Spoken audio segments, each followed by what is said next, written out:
听见资本本期视频为您带来的是摩根士丹利在3月6日亚洲宏观英文网络会议的关键内容。这场会议汇聚了顶尖经济学家和策略师聊的话题，直击当下全球经济的热点，从贸易紧张局势怎么影响商业周期，到澳大利亚的国内政策走向，再到印度的经济增长趋势，每一个都跟现在的新闻和社交媒体讨论紧密相关。先说贸易紧张局势， Chetan 提到关税带来的不确定性正在全球商业环境里搅动风云。全球贸易政策的不确定性指数现在比2018-2019年还高，这不只是双边关税的问题，更大的麻烦是它拖慢了全球贸易和投资周期。想想最近新闻里，美国对多国加征关税，全球贸易保护主义抬头，亚洲出口国家都感受到压力。Chetan 强调，这种不确定性对商业信心和资本支出的打击才是关键。接着看澳大利亚，聊了国内政策环境。过去1年，政府支出几乎撑起了经济增长的大梁，占 GDP 增长的100%，就业增长也有70%到80%来自这里。随着联邦选举临近，政府支出的力度估计还会保持强劲，不管谁上台。这让我想到最近澳大利亚推出的经济刺激措施，还有社交媒体上关于选举的热议。澳洲储备银行刚降息，承认通胀有进展，但未来宽松空间可能不大。再来看印度，潘内分享了经济增长的好消息，消费和投资活动在复苏，服务出口尤其亮眼，抵消了商品出口的疲软。印度储备银行也在全面放松货币政策，降息管流动性两手抓。最近新闻里，印度 GDP 数据好转，政府改革措施频出，社交媒体上对印度经济前景的讨论也热火朝天。这些话题从全球贸易到各国政策都是现在经济圈的焦点。这期视频我们就来深挖这些内容。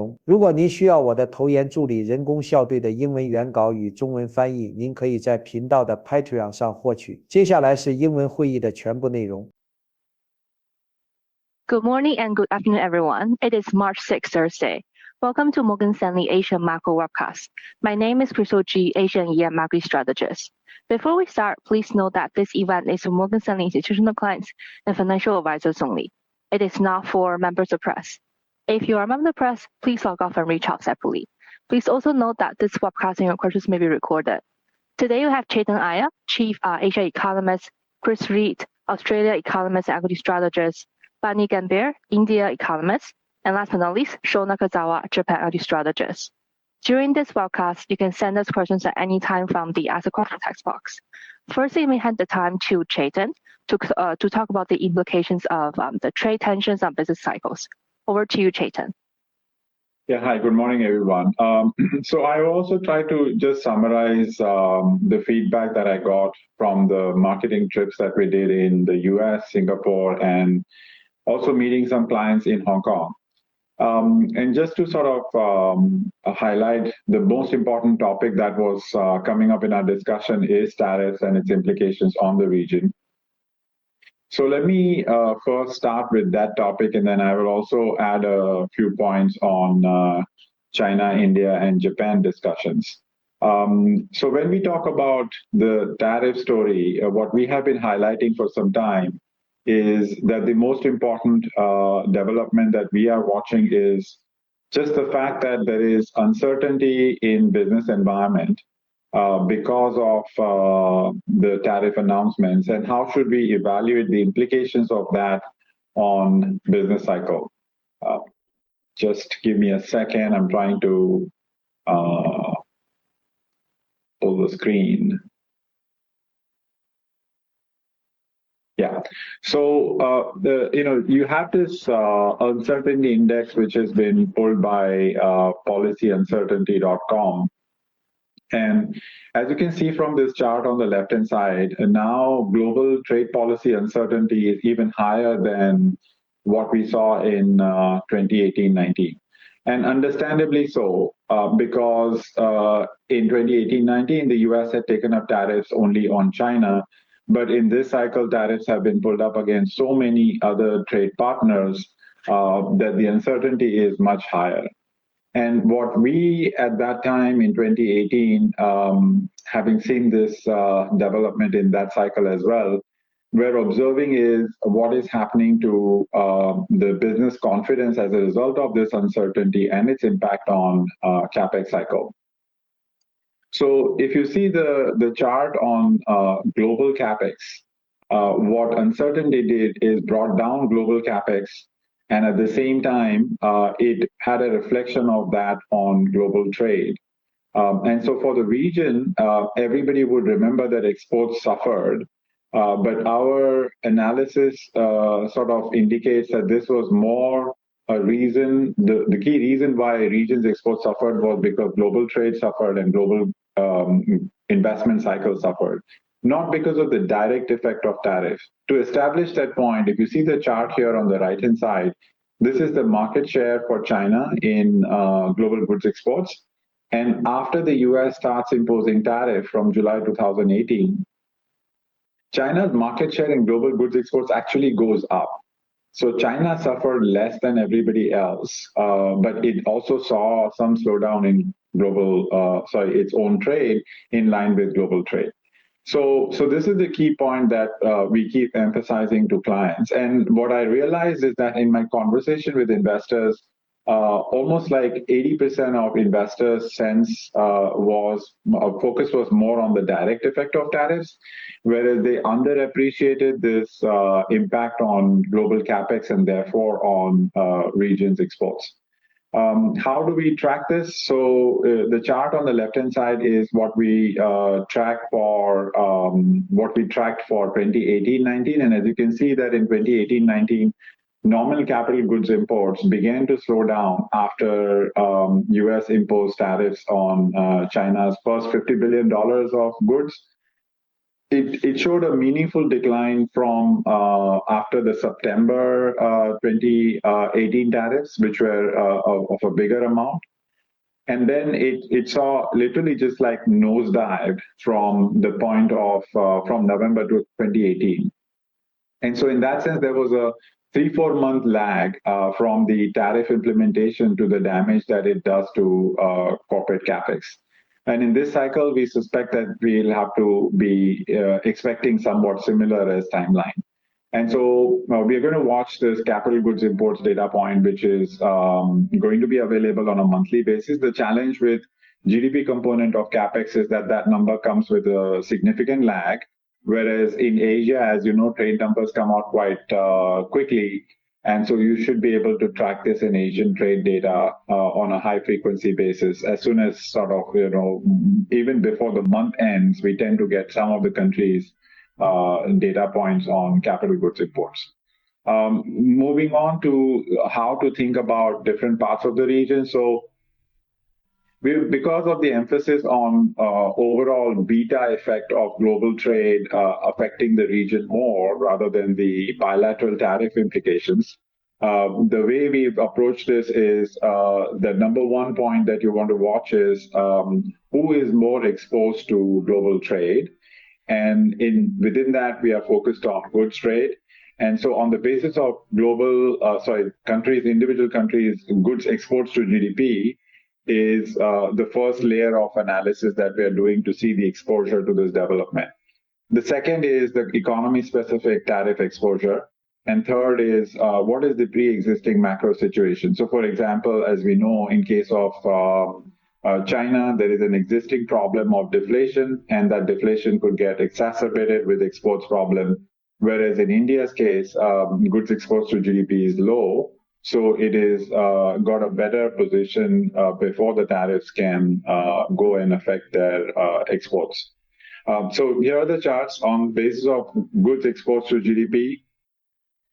We think India is the least exposed, Malaysia is the most exposed, and China is somewhere in between.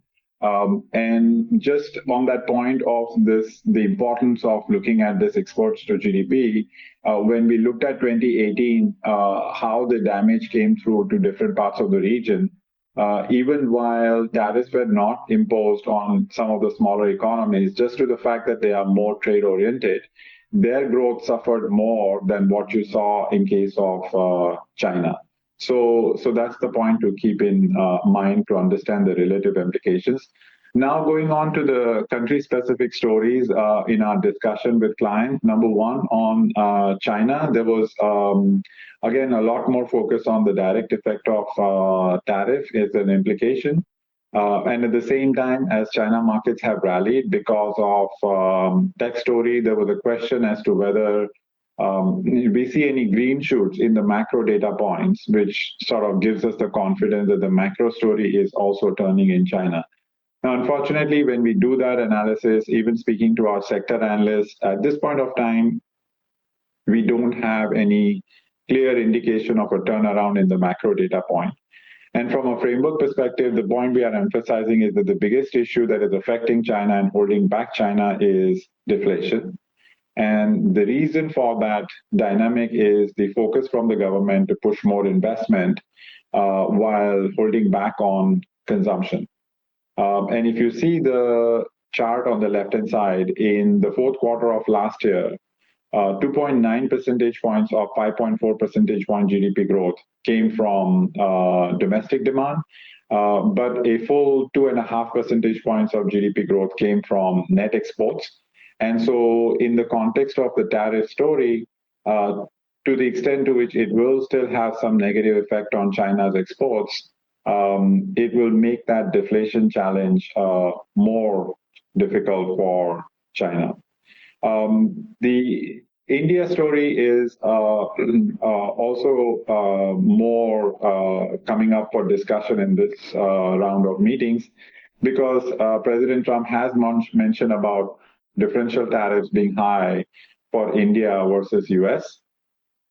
And on that front, we think that again, reciprocal tariffs, if they come up on India, that might be less of a problem.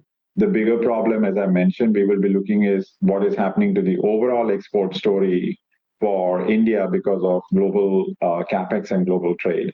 And India's story, we think, is in that sense somewhat protected, but it has independently got a problem of its own domestic demand slowing because of fiscal and monetary policy tightening.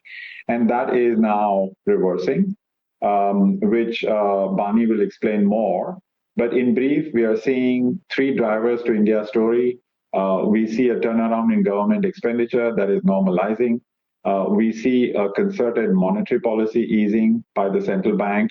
And at the same time, we are also seeing now services exports improving quite meaningfully. And this gain in services exports appears to be more driven by market share gain in non-software services, which is the business services, and that's being reflected in global capability centers being developed in India.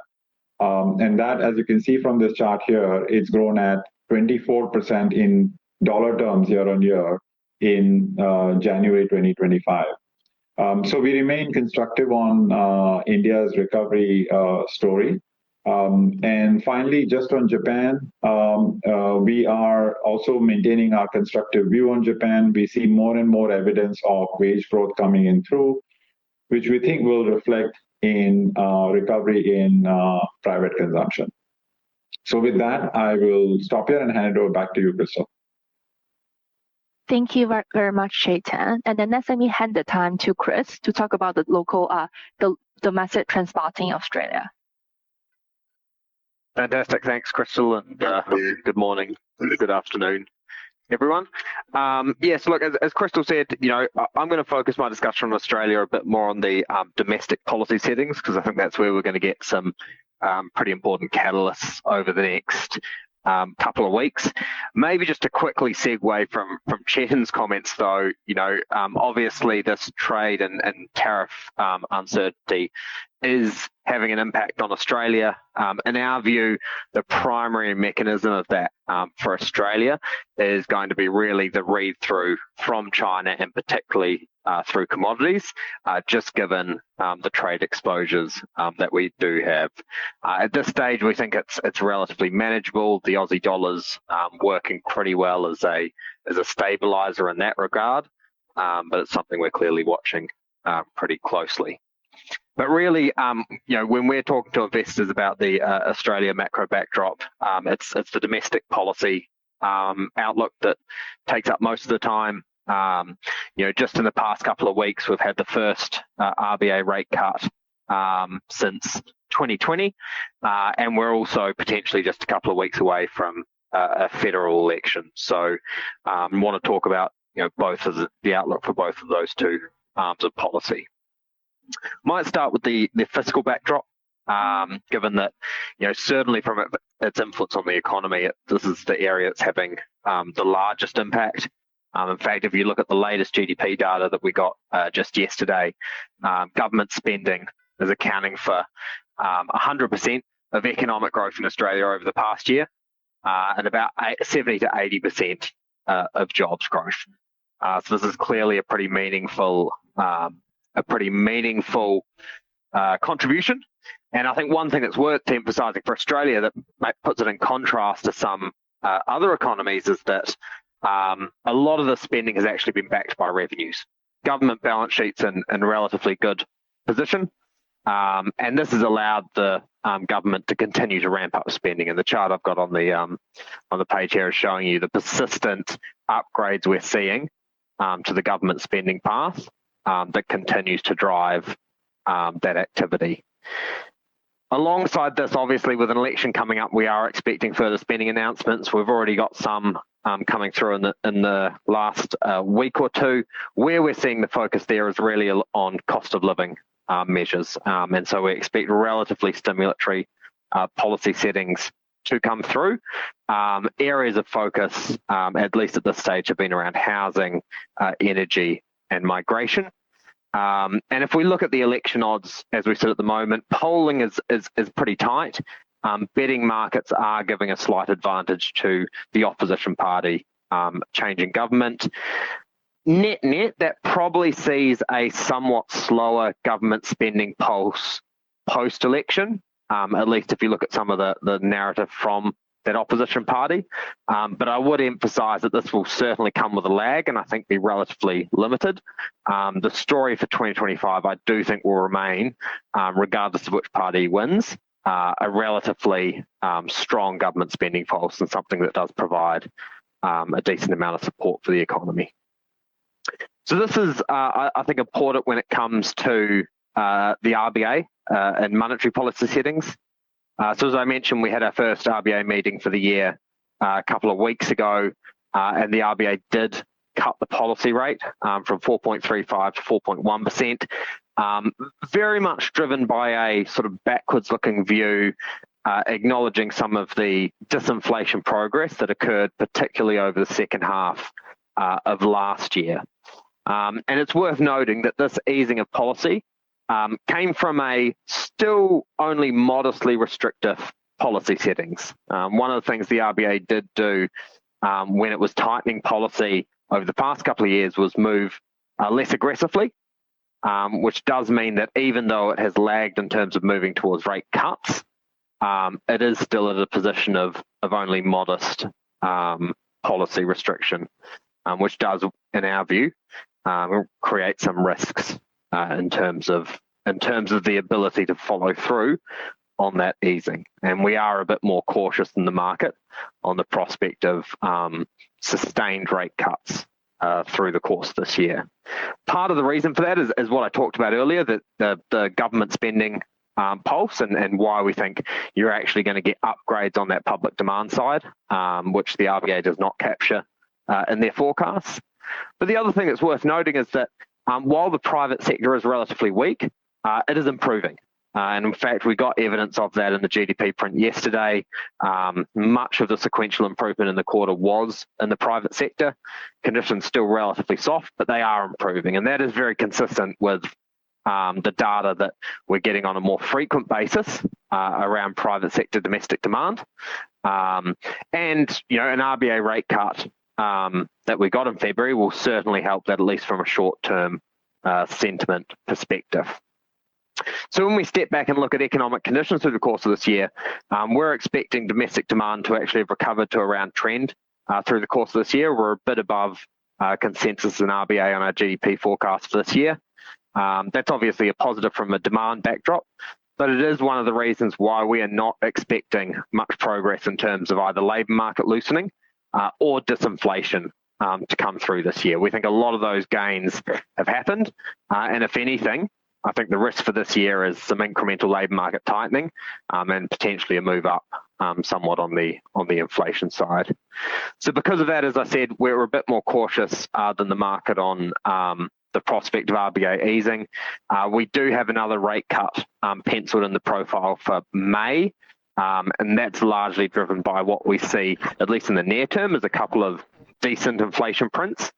But I think by the middle of this year, you will see evidence of that recovering economy and likely stabilisation, particularly in the services inflation side, that we think will keep the RBA on the sidelines for the rest of the year. So that's, I think, the key views we see from the policy side in Australia. With that, I might hand it back over to Crystal. Thank you so much, Chris. And then, so let's shift gears to India. And then we are seeing some high frequency numbers from the region for January. And then let me invite Bonnie here to walk through what you are seeing on the ground. Thanks, Crystal, and good morning, everybody. On India, I'll talk about the trend in growth and the signs we are picking out on to identify that the cyclical recovery in growth is underway. So we got data on December quarter GDP numbers last Friday, which was in line with our view that the September quarter marked the bottom in the growth trend. This is something that's also been indicated in the high frequency data and in the broad market corporate revenue trend as well. So if we look at the exhibit on the right-hand side in this slide, we see that the corporate revenue has likely inflected in the December quarter and is tracking above its pre-pandemic 5-year average.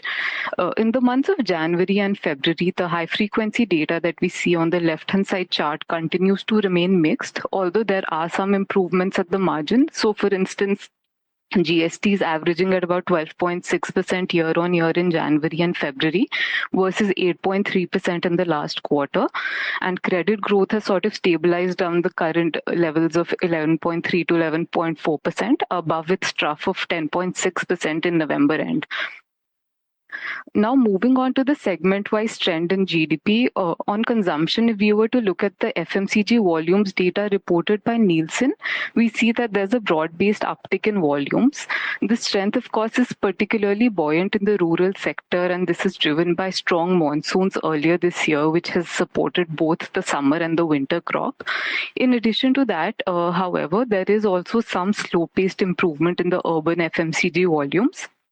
The tax cuts that were announced in the budget are also going to allow consumption growth to get more broad-based over the coming quarters. Next, on to investment activity. Government capex had remained lackluster in the first half of the current fiscal year, and there have been several reasons behind it, from general elections in the first quarter to heavy rainfall impacting production activity in the second quarter and so on.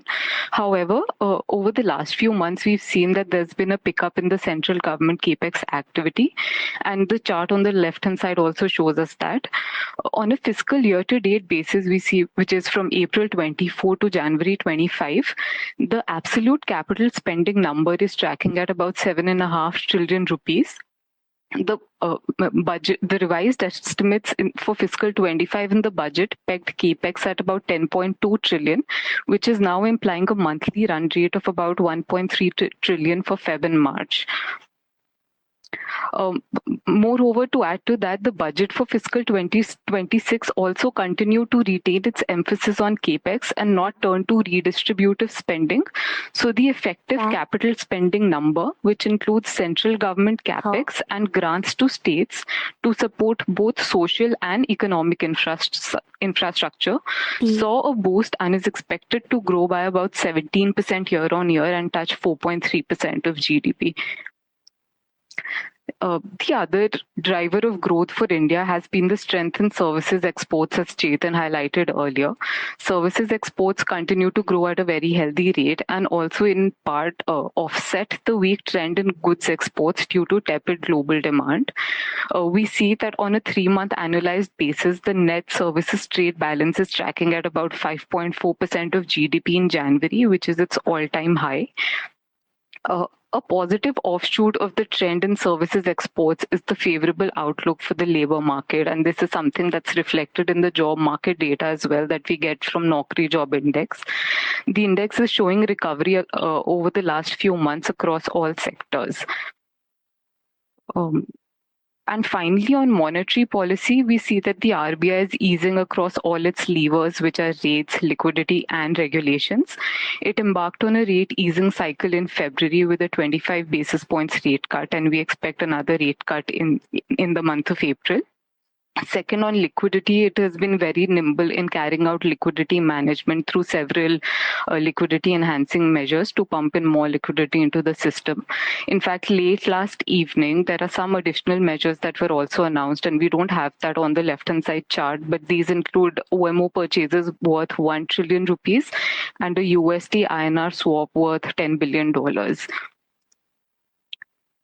And finally, there has also been an effort by the RBI to ease regulatory norms, such as restoring risk weights on bank lending to NBFCs, deferring the implementation of LCR and project financing to 31st March 2026. Therefore, in our view, with all these drivers of growth in place, such as policy support, both on the fiscal and monetary front, which is likely to support consumption and capex activity, and the strength in services exports, we expect the cyclical recovery in growth to flow through. We peg GDP for fiscal 25 at 6.3 and fiscal 26 at 6.5%. Risks to our outlook mainly stem from external factors such as developments on the trade and tariff front by the US government and trends in DXY, Fed's reaction function, and global financial conditions. I'll stop here and pass it back to Crystal.